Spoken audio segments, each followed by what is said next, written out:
I was standing at my own wedding, staring at 3 empty chairs where my parents should have been. Not a call, not a text, not even a lie to soften the silence. Everyone else saw a bride. I saw proof that I never really belonged to them. When the vows ended and the crowd cheered, I smiled like nothing broke. But something did, something I could never rebuild. My name's Ashley Thompson, and that was the day I stopped chasing love that only showed up when it needed something from me. I can still remember the salt in the air that afternoon.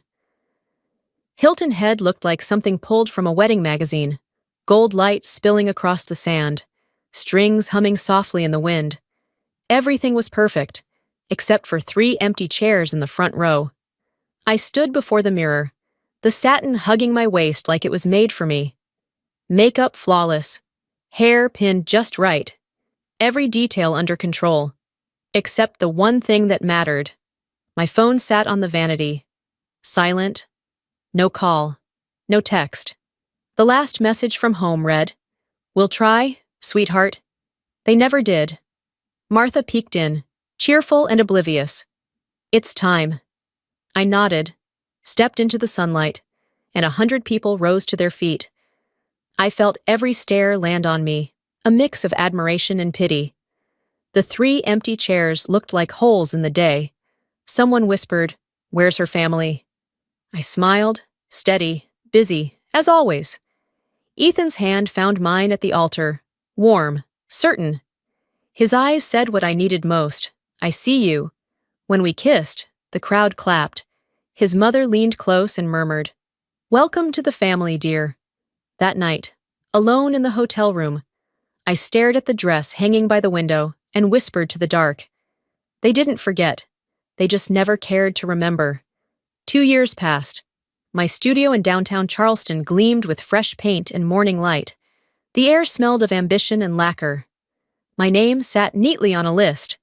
Top 30 under 40 designers in America, 12 employees, 3 resort projects, a satellite office in Savannah. Everything I'd once wanted. And yet, after each new design was approved, I found myself reaching for my phone, scrolling through old messages that weren't there. The silence wasn't painful anymore. It was just familiar. That afternoon, while finalizing a renovation contract, the bank manager smiled politely. "We'll just need to verify the joint credit history under your name from 6 years ago." I frowned. "Joint what?" He slid a folder across the table. My signature stared back at me, crooked, uneven, a forgery. A cold current ran through my chest. $180,000. Co-signed for Harbor Table LLC. My father and Caleb's restaurant. I sat in my car, gripping the steering wheel until my knuckles turned white. They'd used my name. Ethan's voice on the phone was steady. "Do you want to sue them?" "No. I want to see what else they took." That night, I drove past the old house. The porch light glowed warm, jazz spilling through the open window. Inside, they laughed. My father, my mother, Caleb, clinking glasses over dinner. None of them looked toward the window. I took a photo, not to post, not to show anyone, just to remind myself that I no longer lived there. The rain that morning was soft, almost kind. I signed the papers for the navy blue Porsche 911 Carrera without hesitation, not to prove anything to them, only to myself. The car purred down Bay Street, reflections of palms sliding over the windshield. At a red light, my neighbor rolled down his window. "Moving up in the world, huh?"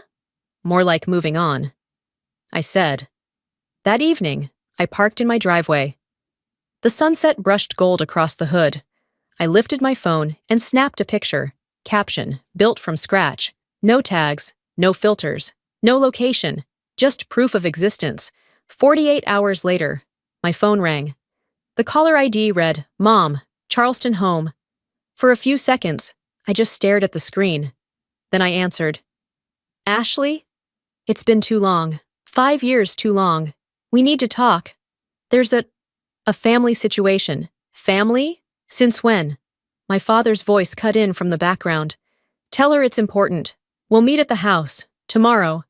When the line went dead, I stood at the window, Rain streaked down the glass in thin, silver lines. Ethan asked quietly, "Are you going?" "Yes." "Why?" "Because I want to see their faces when they realize I know." Outside, the Porsche gleamed beneath the porch light, rain tracing its curves like liquid steel. "Funny," I murmured to myself. "They ignored my wedding, but one car post, and suddenly, I exist again." That night, I didn't sleep. The storm outside whispered what I already knew. This wasn't a visit. It was the beginning of a war. I drove the Porsche down Coleman Boulevard, the smell of salt and pine filling the air. A slow jazz tune played on the radio, the same kind my mother used to hum while she cooked. I used to love it. Now it made my stomach tighten. The house appeared at the end of the drive, gray shingles, white columns, that perfect Charleston symmetry. The front door was already open. Of course it was. My mother stood there with that polished smile she wore for church people. "Ashley, sweetheart, it's been forever." The house smelled the same, vanilla candles and polish. I paused in the hallway, staring at the framed photo on the wall. 4 people, except my corner was cut clean out. Under it, the stitched words still read, "Family Forever." I smiled. "Cold. Still love that motto?" She hesitated, fumbling. "It was a framing issue." We sat at the dining table. My father leaned back like he was opening a business pitch. "You've done well for yourself." "I see, I did," I said, without a cosigner. My mother jumped in. "Let's not start this way. Harbor Table's been struggling. Caleb's under pressure." I looked at my brother, rumpled shirt, tired eyes, that same lazy confidence he always wore when someone else was paying the bills. "We thought you might want to invest. Keep it in the family." So this was why they called. Not to reconnect, not to apologize, to collect. My father slid a folder across the table. "It's an investment opportunity. You'll get it back." I opened it. My own signature stared up at me, shaky and wrong. "Interesting," I said quietly. "You already have my signature." Silence. My mother's face drained. My father's voice hardened. "Don't be dramatic." "Oh, I'm not. The bank file says otherwise." The clock ticked. I closed the folder and pushed it back. "You didn't just borrow money. You borrowed my name," Caleb hissed. "You wouldn't even notice if you cared about this family." I laughed once, sharp. "And you wouldn't need me if you hadn't spent years pretending you're better." I stood, walked to the photo on the wall. Seems like I was cut out of the family business long before today. My father rose. "Ashley, sit down." "No. I'm done sitting at tables that need me to apologize for being here." I met his eyes. "You taught me how to design space." "Dad, turns out, I had to learn how to design boundaries too." No one stopped me as I walked to the door. My mother's voice trembled behind me. "Think about your brother's kids. They'll suffer if—" That line worked when I was 8. Not anymore. Outside, the air smelled of coming rain. I drew a deep breath and thought. They came for my money, but I just took back my power. The next morning, I printed every bank document and handed them to my lawyer. By sunrise, the case file was safe. Back at my studio, sunlight cut through the glass walls. Clean, quiet, controlled. The kind of space I built from scratch. My phone buzzed. Ethan's voice was soft but certain. "You okay?" "Better than ever." "You're not giving them anything, right?" "Oh, I'm giving them something. Just not what they expect." From my drawer, I pulled the folder marked Thompson Women Fellowship, $10 million for young women in architecture. For the first time, the name Thompson actually made me smile. That afternoon, I drove back to the old house, not to listen, but to speak. They were already seated when I walked in. My father's tone was clipped. "I hope you reconsidered." "I have," I said, placing a sealed envelope on the table. My mother tore it open, expecting a check. Her face fell as she unfolded the paperwork. "What is this?" "My investment. Just not in you." Caleb's face flushed. "You're wasting millions on strangers?" "Strangers don't forge my name." My mother's voice broke. "We're your family." "Family? You mean the people who skipped my wedding but remembered my Porsche?" My father slammed his hand on the table. "Enough." Yes, I said quietly. Finally. The room went still, heavy as stone. You taught me loyalty. I told them. I'm teaching you consequence. I turned for the door. My mother's sobs followed me. You'll regret this someday. I didn't look back. I already did. For 30 years. Rain hit the windshield as I pulled onto the brick road. The headlights stretched across the wet pavement like streaks of silver. A slow cello piece played through the speakers. In the rearview mirror, the house blurred into the distance. Sometimes, I thought, you can't rebuild on a rotten foundation. 3 days after I walked out, my name exploded online. A Facebook post from Hannah, Caleb's wife, went viral. Success changes people. Ashley Thompson abandoned her parents and brother during hardship. Family used to mean something. Hundreds of old Charleston names filled the comments. Unbelievable. She's selfish. Money ruined her. I stared at the screen, strangely calm. Maybe I'd just stopped expecting fairness. Rachel Meyer called. You've seen the post? I have. They're building a story. You're the villain. Then we show them the truth. Rachel, Caleb's ex-wife, now a corporate lawyer, had been blamed by my family before. She knew their tactics. I sent her the forged loan documents. She read them, voice steady. They committed fraud. You could destroy them. I don't want destruction. I want truth. 2 days later, the Charleston Post ran a headline. Designer turns her back on family. I opened my old files, pulled out proof they'd never paid me $11,000 for my design work at Harbor Table. By Friday, Rachel posted it online with one line. Family debt goes both ways. The backlash flipped. Apologies poured in. The Post deleted the story. That night, I watched the sunset burn over the harbor. They used lies to stain me. I used truth to wash it away. A week later, I got served. My family was suing me for violating moral duty to kin. I brought the papers to Rachel. She smirked. They're desperate. We'll end this fast. At the courthouse, my parents and Caleb sat across from me, hungry for cameras. The judge asked for evidence. Rachel stood, calm as glass. Your Honor, please review Exhibit A. On the screen, Caleb's email to a financial advisor. Once she signs, her studio covers our debt. She won't risk her reputation in court. The room froze. My father's face drained. My mother's hand slipped from his. The judge leaned forward. Is this authentic? Caleb mumbled. It was hypothetical, Rachel answered. Hypothetically illegal. Silence filled the courtroom. Then the gavel struck. Case dismissed. Outside, reporters swarmed. A voice shouted, What do you say to people who think family should come first? I stopped, met the lens. Sometimes, you have to walk away from blood to stop the bleeding. I walked to my car beneath the moss trees. The wind touched my face, soft and warm for the first time.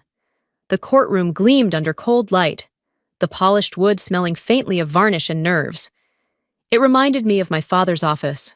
Numbers, order, silence, no feelings allowed.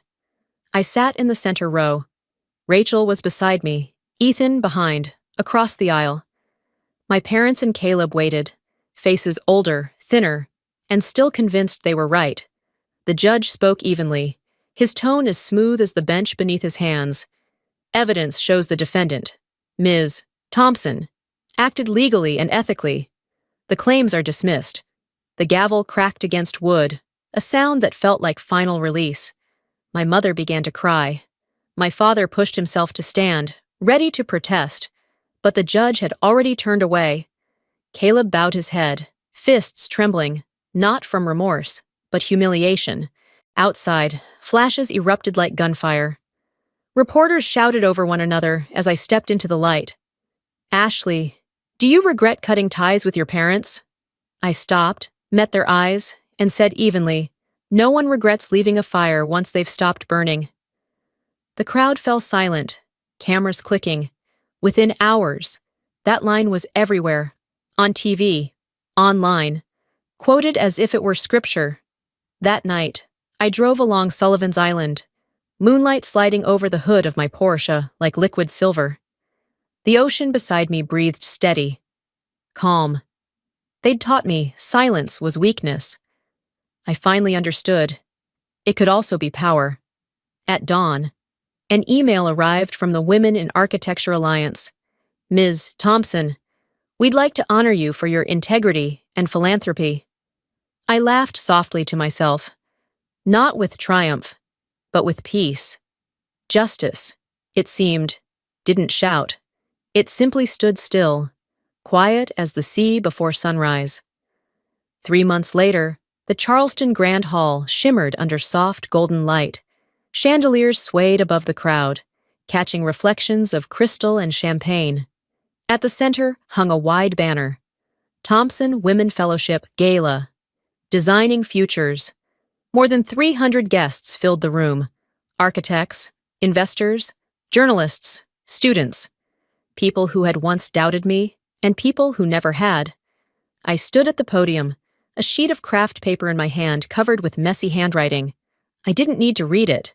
I already knew what I wanted to say. When I was 12, I said, I drew a house my teacher told me could never stand. But it did, because I believed in it when no one else did. This foundation is for every girl who's ever been told she couldn't build something that lasts. Applause rolled through the hall, slow and heavy, like waves against the shore.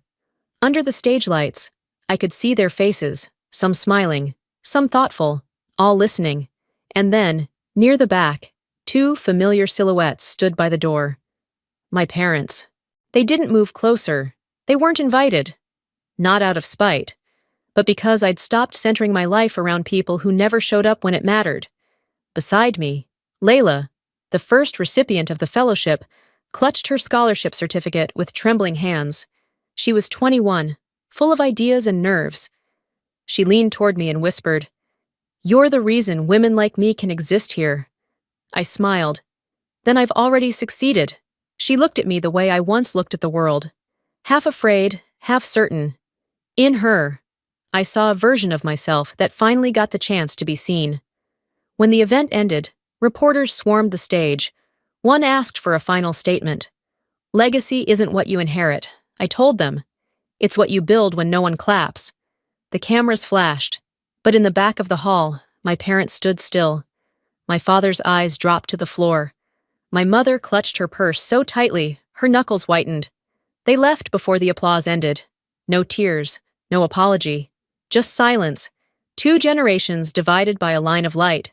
Later that night, back home, I opened the window. The air smelled like rain and jasmine. On my desk sat an old frame, empty for years. I slid a childhood photo into it, the one I'd kept hidden. The 4 of us, smiling, unaware of what would come. I didn't frame it to remember them. I framed it to remind myself that I once lived in that house, and that I had found the courage to leave it. 6 months after the gala, Charleston woke in fog. The ocean beat softly against the shore, steady as breath. I was sketching in my studio when the door opened without warning. My mother stood there. Her hair had gone gray, her voice rasped with age, but the same controlled look lingered in her eyes. Your father's sick, she said quietly. I set my pen down. I'm sorry to hear that. He's asking for you. He's had decades to ask. Tears welled in her eyes. You don't even want to see him? I kept my voice calm. You didn't ask how I was for 30 years. She flinched, the words cutting deeper than I intended. Yet I didn't take them back. For once, silence was protection, not punishment. I walked her to the door.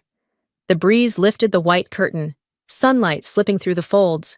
She turned, trembling. Is this really how it ends? I smiled softly. No, this is how it finally begins. When she left, the air felt lighter. For the first time, the house didn't echo with old ghosts. It simply stood still. A year later, I drove the Porsche along the coastal highway. The sun poured over the water like molten glass. Layla sat in the passenger seat, her hair whipping in the wind. She pointed toward the new art center on the bluff, the first major building designed by the Foundation's students. You ever think you'd be here? She asked. Every day, I said.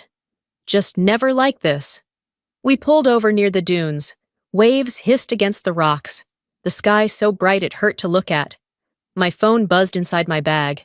The screen lit up, Mom calling. I didn't turn it off. I didn't answer either. I just let the ringtone fold into the sound of the surf, into the rhythm of wind and tide. Family isn't who raised you, I thought. It's who never asks you to shrink. Layla laughed at something I didn't catch, her voice light and free. I glanced at her, at the road ahead, at the endless horizon. For so many years, mirrors only showed me the parts of myself I was allowed to keep. The daughter, the disappointment, the name on a paper they forged. But out here, on this road, the sunlight hit the sea like a mirror, and I finally saw all of me reflected back. No missing piece, no empty chair, just a woman who built her own house out of silence, strength, and the sound of the ocean. And for the first time in my life, the reflection looking back didn't flinch.